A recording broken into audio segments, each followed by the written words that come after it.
Assalamualaikum warahmatullahi wabarakatuh. Pada kesempatan kali ini kita akan membahas mengenai modul 3, Statistika Industri 2, yang mana mengenai uji hipotesis sampel tunggal. Hal pertama yang perlu kita pahami untuk memulai uji hipotesis adalah apa itu uji hipotesis.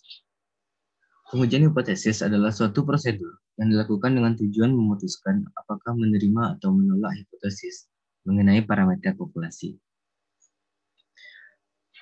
Adapun ciri-ciri dari hipotesis yang baik adalah hipotesis tersebut harus menyatakan hubungan, harus sesuai dengan fakta, sesuai dengan ilmu, dapat diuji, sederhana, dan dapat menerapkan fakta.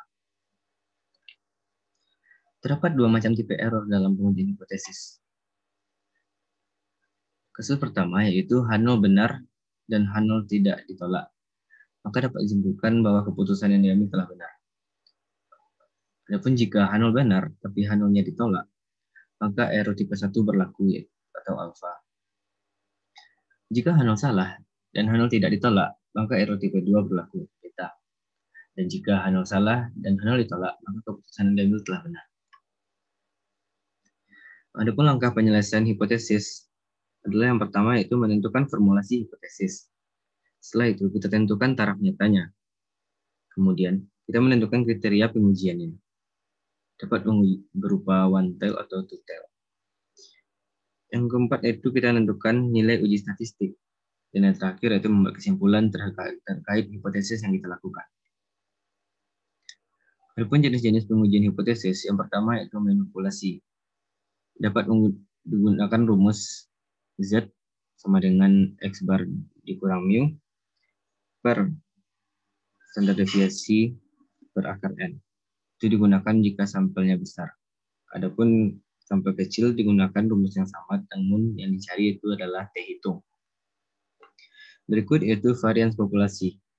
Kita akan menghitung chi-square-nya menggunakan rumus N dikurang 1 dikalikan dengan S kuadrat per sigma kuadrat. Untuk proporsi populasi, kita menggunakan Z hitung P-topi dikurang P0 dibagi dengan akar dari P0 dikali Q0 per akar N. Adapun untuk ukuran sampel kecil kondisinya, langkah-langkahnya kurang lebih sama seperti yang tadi. Itu kita pertama tentukan apakah H0-nya dengan P sama dengan P0. Yang kedua, kita tentukan alternatifnya. Selanjutnya kita pilih tingkat signifikansi dari alfa dan dilanjutkan dengan uji statistik dan dilakukan perhitungan nilai uji statistiknya. Dengan ketentuan-ketentuan seperti yang terlihat pada slide di depan, kita dapat menentukan apakah H0 itu ditolak atau diterima dengan alternatif yang tersedia. Di langkah terakhir tentu saja kita akan menentukan keputusan yang akan kita ambil atau kesimpulannya. Itu kita menaik kesimpulan berdasarkan dari p-value. Baiklah, agar lebih dapat memahami mengenai uji hipotesis, kita dapat melakukan pembahasan mengenai kasus-kasus yang dapat diterapkan menggunakan uji hipotesis. Adapun studi kasus yang pertama yaitu seorang manajer dari perusahaan laptop menduga bahwa rata-rata ketahanan masa pakai baterai laptop tidak lagi sebesar 400 hari, sebagaimana yang dinyatakan dalam standar mutu produk. Berikut disajikan sampel masa pakai baterai laptop yang dipilih secara acak. Tentukan apakah dugaan manajer tersebut benar. Jika diketahui standar deviasinya sebesar 6,4170 dan kita gunakan selang kepercayaan 99%. Baiklah, dari soal kita dapat melihat bahwa diketahui seorang manajernya menduga masa pakai baterai laptopnya tidak lagi sebesar 40 hari. Maka dapat kita tentukan bahwa H alternatifnya adalah tidak sama dengan 400 hari. Sementara itu, sebagai oposisinya, jadi kita dapat memperoleh H0 atau hipotesis nolnya, mu-nya sama dengan 400. Karena dia menggunakan untuk kita menyelesaikan persoalan ini, kita menggunakan uji dua arah. Yang pertama tentu saja kita tentukan adalah sampel.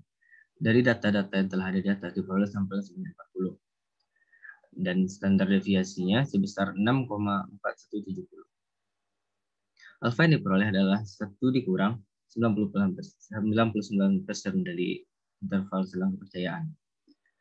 Sehingga diperoleh alfanya 0,01 dan alfa per 2 0,05.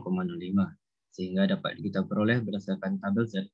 Z alfa per 2-nya yaitu 2,575 atau min Z alfa per 2 min 2,575. Berikutnya kita tentukan Z hitungnya dengan rumus yang telah disebutkan sebelumnya, yaitu dengan X bar dikurang mu per standar deviasi dibagi dengan akar N.